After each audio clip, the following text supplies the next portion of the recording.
What is the scariest story you know that is 100% true? Years ago, when I was 8, my family lived in this big weird house kind of on the edge of a small town. The school district was in the middle of a big restructuring, so even though we were only a couple grades apart, my brother and I went to different schools and took different buses. This left me as the last person to leave in the morning and the first person to get home in the afternoon, which meant it was my job to make sure all the lights were off and the door was locked. One morning I noticed the basement door was open and the light was on, so before I left I turned off the light and closed the door. When I got home that afternoon, the light was on and the door was open again.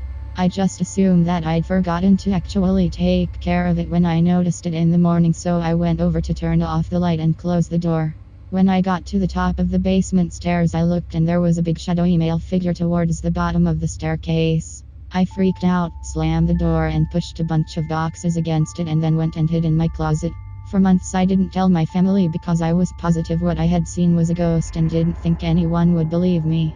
Then about a year after that incident, my mom and her boyfriend realized that small amounts of money had been going missing for months, totaling around $800, 900, but never more than $60 at once. So we all walked around the house with flashlights trying to figure out how they could have gotten in. Turns out some creep was climbing in through a small hole in the outside of the house, shimmying through a crawl space, then coming up into the house through the basement. Realizing I had been alone in the house with him on at least one occasion was one of the worst, most terrifying moments I've ever had.